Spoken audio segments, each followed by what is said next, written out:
High court के जो एहसन बून साहब थे, ये सदर थे, और इसके बाद वो आपको पता है कि कॉम्प्रोमाइज करके ये जज बन गए थे जब सारे वकला मार खा रहे थे। और हमने फिर जब हमें शेल पड़ा तो मैंने पहली बार हुआ कि मैंने वो शेल उठा के वापस भी मारा। अच्छा। अमूमी तौर पे वो एक दलेर जज थे और मैं समझती हूँ कि वो आज के जजों के मुकाबले में जो अब तक हम देखते रहे वो एक दलेर जज के तौर पे इनका नाम लिखा जाएगा। एक चीज बड़ी इंपॉर्टेंट है, आप ये देखिए कि जो आज जजेस खड़े हैं, मैं सबसे पहले उनको सलूट करती हूँ जो इस्लामाबाद हाईकोर्ट के जजेस खड़े हैं। मैं समझती हूँ वकला तहरीक के सम्राट हैं। अच्छा, 2007 का जो टेन्योर था, वकला तहरीक चली, बहुत बड़े पैमाने पे चली। आपको टीवी पे एक लाइव टेलीकास्ट नजर आते थे, आपको लगता था कोई मूवी चल रही है बॉलीवुड की, और आपको सड़कों पे हर तरफ काले कोट नजर आते थे। उस वकला तहरीक में आपने बड़ा एक्टिव रोल प्ले किया था। उस तहरीक को आप कैसे देखती हैं, और उस तहरीक से हमारी अदलिया को कोई बेनिफिट हुआ है? क्योंकि बहुत से लोग ये कहते हैं कि उस वक्त सब लोग निकले थे इफ्तिखार मोहम्मद चौधरी साहब के पीछे, लेकिन आज लोग ये भी कहते हैं कि जितना ज़्यादा अदलिया को नुकसान उन्होंने पहुंचाया उतना किसी ने नहीं पहुंचाया। तो उस तहरीक के बारे में पहले बताइएगा कि आपका क्या रोल था, किस तरीके से आपको स्ट्रगल करना पड़ी, क्या चैलेंजेस थे आपके सामने, और उसके बाद जो मैंने इफ्तिखार मोहम्मद चौधरी साहब के बारे में बात की उसको थोड़ा सा बता दें। देखें, आपका काफी लंबा क्वेश्चन है और उसमें एक दौर का अहाता करना तो इतना मेरे लिए आसान नहीं है, लेकिन मैं मुख्तसर बात जरूर करूंगी कि सबसे पहली बात तो ये कि मुझे फख्र है कि मुझे अपनी जिंदगी में पाकिस्तान के अंदर इतनी बड़ी कंट्रीब्यूशन करने का मौका मिला कि वकला तहरीक जो कि पाकिस्तान के अंदर रूल ऑफ लॉ के लिए बल्कि दुनिया की तारीख में एक याद रखे जाने वाली मूवमेंट है और मैं उसका एक एक्टिविस्ट थी। ये मेरे लिए एक अमली जदोजहद के लिए, जब हमने हर तरह से बाहर निकल के हमने मारें भी खाई, मतलब हर तरह का स्टेट रिप्रेशन का मुकाबला किया। अब वो भी बड़ी डिटेल्स हैं, उसमें कुछ वाकयात का मैं जिक्र कर देती हूँ आपके आगे। लेकिन बहरहाल एक बात, दूसरी बात ये है कि ये भी दुनिया की तारीख की पहली जद्दोजहद है जो वर्किंग क्लास ने चलाई और वो कामयाब हुई। ठीक, Nelson Mandela award Iftikhar Chaudhry साहब को मिला था और हमारे मुनीर मलिक साहब को भी डेमोक्रेसी के अवार्ड मिले। बल्कि इससे शायद पहले की, खैर वो पहले की बात है कि यही ह्यूमन राइट्स कमीशन जो आज खामोश बैठा है और ये बड़ा अलमबरदार था पाकिस्तान में जमहूरियत का, और इस वक्त उन्हीं की क़यादत ने इन पीसीओ के साथ मिलकर, आसमा जहांगीर साहिबा भी जब बार में सियासत की, तो मुझे अफसोस है कि इन पीसीओ के नुमाइंदों और इस्टेब्लिशमेंट के लोगों के साथ उन्होंने सियासत की, बार की। उन्होंने हामिद खान साहब को अवार्ड दिया था जो ह्यूमन राइट्स कमीशन का सबसे बड़ा अवार्ड होता है डेमोक्रेसी और रूल ऑफ लॉ के लिए। गालबन 2004-05 की बात है, खैर ये एक और बात है। तो मैं जिक्र करती हूँ वकला तहरीक का। तो जिस तरह का रिप्रेशन था, जब सारे पाकिस्तान की main stream political parties, people's party थी, नून लीग थी, बेनजीर भुट्टो साहिबा थी, सेल्फ एग्जाइल में थी या छोड़ के नवाज शरीफ साहब कंप्रोमाइज करके बाहर चले गए थे, तो पॉलिटिकल पार्टीज ने लड़ा नहीं था मुशर्रफ के खिलाफ, उन्होंने सरेंडर किया था। तो कौन लड़ा था? वकला लड़े। ठीक है जी। और मैंने आपको पहले बताया कि वर्किंग क्लास की जद्दोजहद थी। वर्किंग क्लास के लिए बड़ा मुश्किल होता है कि इस तरह वो बाहर निकल के, लेकिन मुझे याद है कि हम लोगों ने बाइकआउट किया कोर्ट्स के अंदर। हम इन जजों के सामने पेश नहीं होते थे, जो बिकाऊ जजेस आए, जो कंप्रोमाइज करके आए। इसी तरह जैसे आज कॉन्स्टिट्यूशनल बेंच में नजर आ रहे हैं दीगर 26वीं तरमीम के बाद इसी तरह के कैरेक्टर के जजेस उस वक्त थे। तो बहरहाल हम लोगों ने उनका बाइकआउट भी करते थे और मैं भी उन्हीं लोगों में से थी जो 1.5 साल के करीब हम लोग अदालतों में पेश नहीं हुए थे। हमारी जो वकालत थी उस वक्त, हम लोग भी यंग थे, तो बिल्कुल जीरो पे हमारी वकालत आ गई। जब हम दफ्तरों में आके बैठे थे बाद में मूवमेंट के, तो कुछ भी नहीं था हमारे पास। एनीवे, डंडे सोटे चलते थे उस टाइम पे। जो मैंने पहली बार हुआ और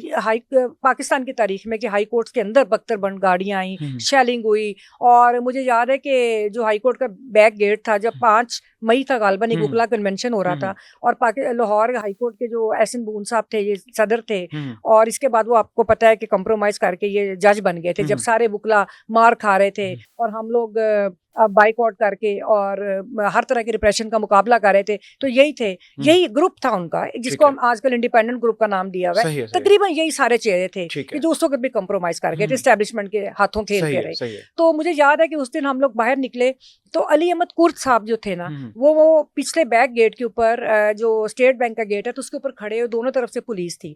तो मुझे बड़ा हुआ, मैंने कहा देखिए बलूचिस्तान से आके एक लीडर लड़ रहा है, तो लोग कहेंगे कि ये पंजाब के लीडर किधर है, तो मैं भी उनके साथ बाहर सड़क पे चली गई। अच्छा। तो हम दोनों को उनको पुलिस अली उठा अहमद के कुद ले साहब गई, थे और साथ खतून आप गई जी। अच्छा। और हमने फिर जब हमें शेल पड़ा तो मैंने पहली बार हुआ कि मैंने वो शेल उठा के वापस भी मारा था। अच्छा, वो भी याद है। लेकिन बहरहाल उस वक्त मेरे कुछ बुकला भाई आए, उन्होंने कहा कि जो पुलिस ने चारों तरफ से मुझे घेरा तो उन्होंने कहा कि हमारी बहन को कुछ नहीं कहना, और उन्होंने मुझे उनसे बचाया, बल्कि उन्होंने लाठियां भी खाई। अच्छा।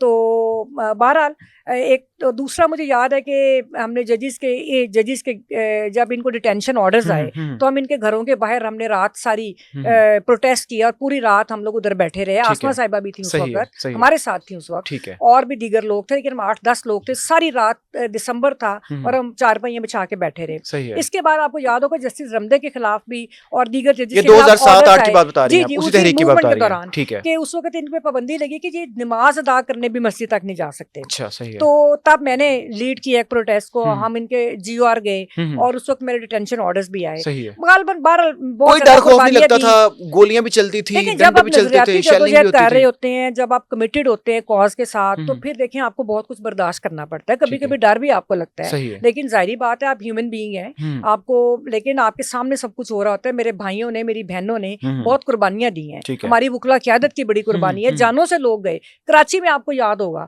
कि जिस तरह स्टेट रिप्रेशन का मुकाबला किया था वुकला ने, तो जब चीफ जस्टिस पाकिस्तान उधर आए इफ्तिखार चौधरी। अब अगली बात पे आती हूँ, मैं नहीं समझती कि जस्टिस इफ्तिखार चौधरी साहब का रोल कोई बुरा रोल था।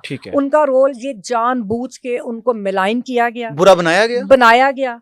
कुछ इन हलकों की तरफ से जो नाम निहार डेमोक्रेसी की बात करते हैं और आज जिस तरह गिरे पड़े हैं एस्टेब्लिशमेंट के हाथों में, कि उनके कदमों में पड़े हुए हैं। इफ्तिखार चौधरी का रोल ये नहीं, ये उस चीज की सजा मिली है कि वुकला तहरीक कामयाब हुई, उनकी खातिर वुकला निकले थे। मैं अब अगली बात बताती हूँ। मैं उनको अप्रिशिएट करती हूँ कि देखें, मैं कोई ये नहीं कहती कि उनसे गलतियां भी हुई, ये नहीं मैं कहती, होती हैं, गलत फैसले भी हो जाते हैं, सही फैसले भी हो जाते हैं, लेकिन अमूमी तौर पे वो एक दलेर जज थे। और मैं समझती हूँ कि वो आज के जजों के मुकाबले में जो अब तक हम देखते रहे, वो एक दलेर जज के तौर पे उनका नाम लिखा जाएगा। और दूसरी बात ये कि उनके साथ ये सारे जजेस, जिनमें फाइज ईसा भी थे और बाकी जजेस भी थे, वो चलते रहे, कोर्ट उनके साथ चलती रही। आपने डिसीजंस देखे, उन्होंने लीड किया, और उसमें जो उनकी मुझे अच्छा रोल लगता है वो मुझे ये लगता है कि सुओ मोटो पावर्स का इस्तेमाल, उसमें तनकीद भी होती रही, ये बिल्कुल ठीक है, मैं इस बात को मानती हूँ कि कुछ स्ट्रक्चर्ड भी होना चाहिए, वो स्ट्रक्चर्ड हुआ भी, वो बिल्कुल ठीक है, लेकिन सुप्रीम कोर्ट से ये पावर्स ले लेना, ये मैं समझती हूँ कि पाकिस्तान के अवाम के जो हुकूक है उनको सलब करने के बराबर। मैं ये उसके बाद में आऊंगी, सुओ मोटो पावर्स की बात कर रही हूँ। उन्होंने बहुत सारे ऐसे काम किए कि लोगों को इंसाफ दिया जो सिस्टम उनको नहीं देता था, क्योंकि ये सिस्टम में हर गरीब आदमी, हर कमजोर आदमी वल्नरेबल है, तो उसमें उन्होंने कॉन्शियसली उनके लिए काम किया।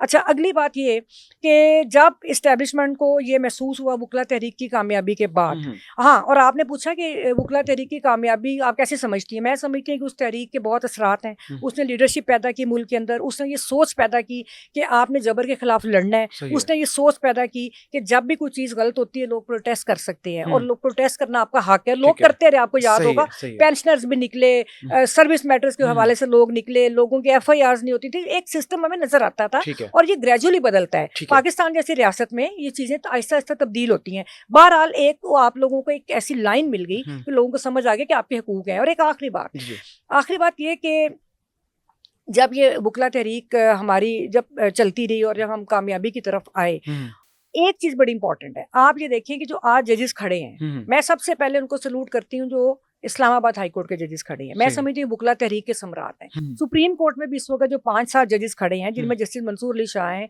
जस्टिस मुनीब अख्तर हैं, आयशा साहिबा हैं, और अतर मिनल्ला साहब हैं, और दीगर जो कुछ साथी जो ऐसे खड़े हैं, आइन के साथ खड़े हुए हैं, जो रूल ऑफ लॉ के साथ खड़े हैं। मैं समझती हूँ कि ये भी हमारी वुकला तहरीक की ही कामयाबी है कि जजेस के अंदर स्ट्रेंथ मौजूद है। और जो इस्लामाबाद हाई कोर्ट के जजेस, जिन्होंने खुलेआम, पहली बार हुआ कि इंडिविजुअली तो जजेस बात करते थे, एज ए इंस्टीट्यूशन पहली बार खड़े हुए और उन्होंने कहा कि एजेंसियां मुदाखलत करती हैं, और ये बिल्कुल दुरुस्त है। और मैं समझती हूँ कि इस वक्त जो तहरीक है उसके हीरो जस्टिस बाबर सत्तार है।